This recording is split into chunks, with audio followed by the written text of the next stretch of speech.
USS Callister Into Infinity, the first sequel episode for Charlie Brooker's Black Mirror, has just been released on Netflix, and just like the original, it's another great episode for the dystopian series. While being a direct continuation of USS Callister, it's an episode that's also able to bring its own creative flair as the original crew blast into infinity and deal with a whole new set of problems. Just like the rest of Black Mirror Season 7, the new episode has dark twists and commentary on the collective unease about the modern world with technology. So in this explained analysis, I'm going to be giving you my breakdown of Black Mirror Season 7 Episode 6, titled USS Callister Into Infinity, discussing full plot details, the ending, and much more. There will be spoilers in this video, so if you haven't watched the episode yet, then I would recommend checking it out before watching my analysis. Before I get into it though, if you want to see more on upcoming releases like Black Mirror, then don't forget to support this upload by giving it a like rating and subscribing to the channel. But without further ado, let's dive into my explained video for USS Callister Into Infinity. So Black Mirror Season 7 makes a triumphant return to the universe of USS Callister with its sequel episode Into Infinity. The original USS Callister, which kicked off Season 4, introduced viewers to Jesse Plemons' Robert Daly, a cruel mastermind behind the immersive space-themed game Infinity. Inspired by the TV series Space Fleet, which is also inspired by Star Trek, Robert crafted a personal universe filled with in-game replicas of his work colleagues, whom he subjected to torment and abuse at his discretion. In a departure from the typical tone of Black Mirror, USS Callister concluded on a relatively positive note. With the help of programmer Kristen Miliotti's Nanette Cole, Robert's colleagues successfully escape into the broader game of Infinity, leaving him to perish in his own erased universe, which resulted in his death in the real world as well. However, the new episode USS Callister Into Infinity shows that life in Infinity is far from easy. With 30 million players seeking thrilling space battles and classic shooter action, the competition is fierce. Unlike the players in Infinity who can respawn after death, the crew of the USS Callister faces a different reality. For them, there are no second chances, and they must discover a way to escape before they are killed. After enduring months in the game and stealing credits from Infinity players to stay alive, Nanette and her fellow USS Callister crew members, Nate, Elena, Kabir, and Carl, realise it's time to shift their strategy. They believe that if they can create their own personal universe, similar to what Robert achieved, that they could isolate themselves from Infinity and enjoy a liberated existence in space. To bring this plan to life, they need to tap into the source code embodied by a magnificent spinning structure known as the Heart of Infinity. However, there's a significant hurdle. Only 2 individuals can access the Heart of Infinity, and one is Robert Daly, who is dead in both the real world and the game, and the other is Jimmy Simpson's James Walton, whose real-life counterpart is alive, but whose in-game persona perished while repairing the USS Callister's thrusters during their escape from Robert at the end of the original episode. But crew member Carl discloses that Walton possesses a room on their USS Callister ship, making us aware that after the ship reset upon exiting Robert's universe, it generated rooms for each active player. So while at the conclusion of USS Callister, Walton had been reduced to mere space dust, Nanette and her crew speculate that if any fragments of Walton survived the wormhole alongside the ship, that it would allow him to re-emerge as a new player in the main Infinity game. As she points out, new players typically do not appear on the same ship, and they materialise on a different planet. So the crew must locate and track down Walton's planet, but soon they realise that they are not alone in their search. Back in reality, the Infinity offices are on high alert due to reports of rogue players operating without tags. Walton is under increasing stress, particularly after a New York Times journalist uncovers an illegal DNA digital cloner on Robert's desk. If clones are present in Infinity, the entire company could be facing serious legal issues. And when understanding that the rogue players are actually their own clones, real-world Nanette and Walton eventually dive into Infinity to confront their in-game counterparts. We learn that in the real world, Nanette is determined to liberate the clones by guiding them to the heart of infinity, while Walton takes on a far more violent approach to conceal the truth. He genuinely believes he is justified in his actions as he fails to recognize the in-game clones as human beings despite their complete sentience. So once more, Black Mirror is prompting us to ponder the concept of digital consciousness. And to follow all of this going down, the episode begins to give us a few new plot twists. Initially, we see real-world Nanette get struck by a car while trying to escape Walton, which lands her in St. Juniper Hospital and paves the way for Walton to eliminate the clones. If you remember, the episode San Junipero stands out as one of the few Black Mirror episodes that concludes on a positive note. It showcased a simulated reality inhabited by the deceased, accessible to the elderly. This virtual world is part of the St. Juniper Hospital. So once again, we've got some neat Easter eggs in Charlie Brooker's series to episodes that have come before. Anyway, coming back to the current episode, in-game Walton explains the reason behind his real-world counterpart's strong opposition to the crew's journey to the heart of infinity. He tells them that it's not about preventing their escape into a personal universe, but rather, it's because a digital replica of Robert resides within the heart of infinity, actively developing the game. Walton shares the initial phases of Infinity's creation with the USS Callister team. He aims to accelerate the expansion of the game's universe beyond Robert's pace because he was focused on his company. It also turns out that Walton was an early investor in the DNA digital cloner that Robert utilized. This machine, initially developed for the adult entertainment industry, was intended to produce a sentient virtual companion. The technology was banned before it could be mass-produced, but Walton retained a version of it and used it to create a clone of Robert within the game, allowing him to work tirelessly from inside it. So what resides in the heart of Infinity is not merely the game's source code, but a clone of Robert constantly building and working.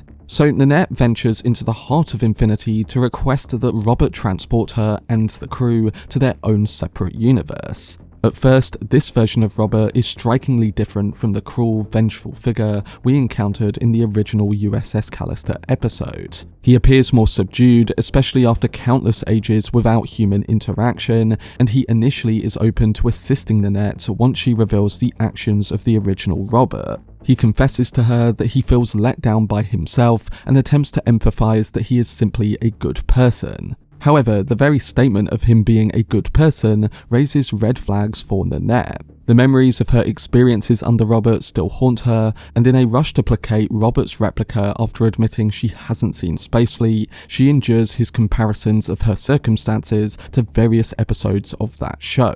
While this iteration of Robert may not grasp the distorted power dynamic inherent in his control over his game in the previous episode, Nanette is acutely aware of it.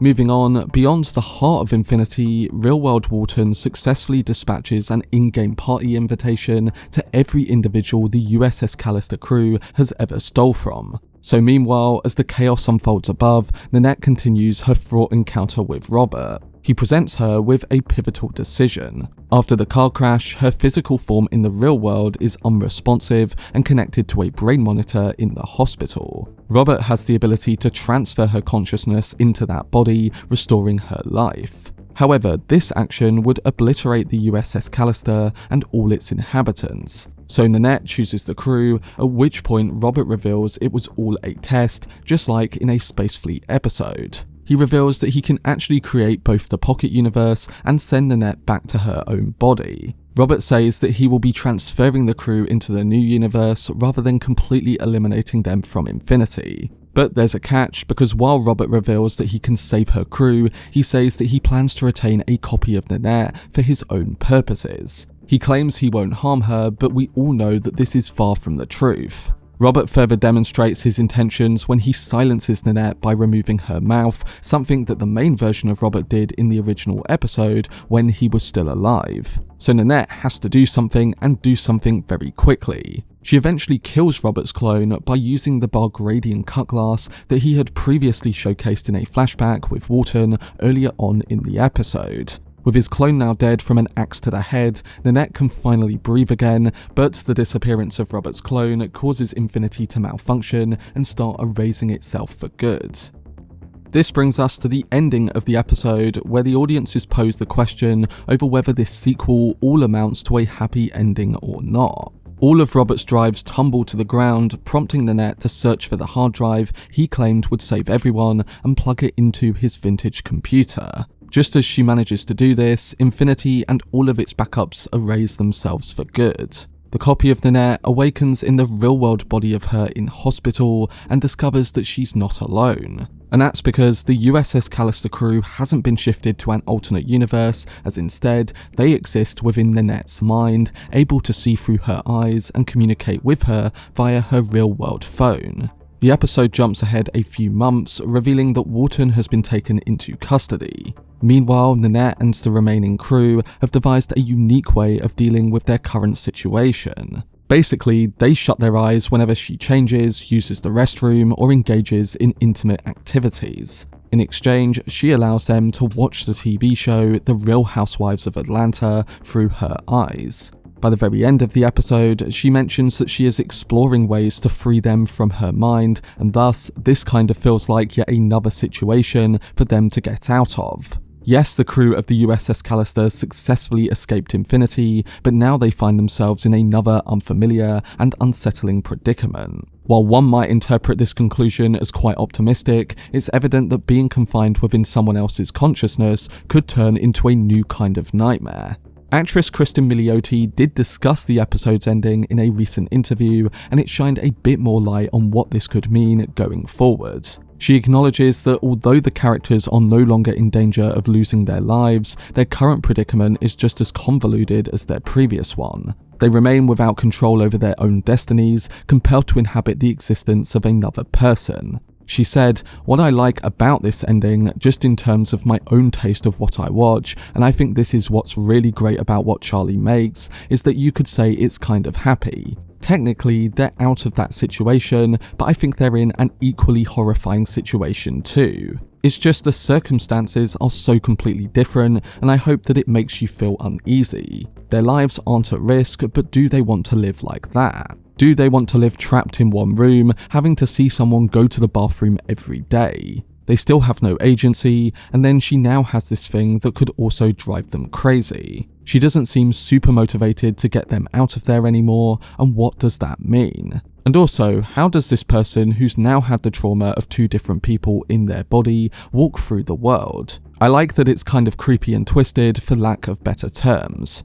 So despite their existence as digital clones, they remain devoid of true freedom, and now Nanette finds herself grappling with multiple voices. Although Infinity is now finished, exploring how Nanette copes with the USS Callister crew residing in her mind could lead to some unsettling and dark scenarios.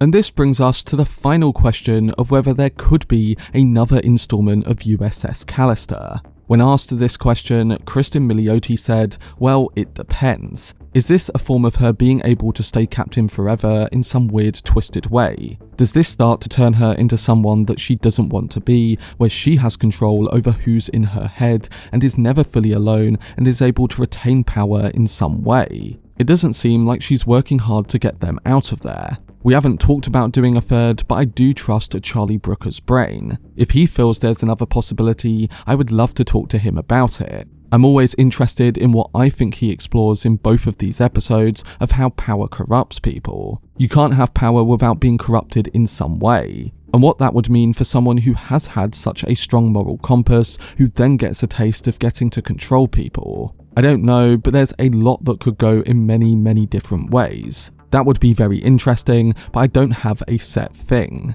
On the other hand, Charlie Brooker suggests that he isn't closing the door on a third one happening. He said, maybe we could try again, so never say never. So at the end of the day, it all hinges on the concept at hand and Charlie Brooker's vision for it. The ensemble of characters is fantastic, and there's an opportunity to explore their various dynamics in a fresh manner following the conclusion of this latest episode.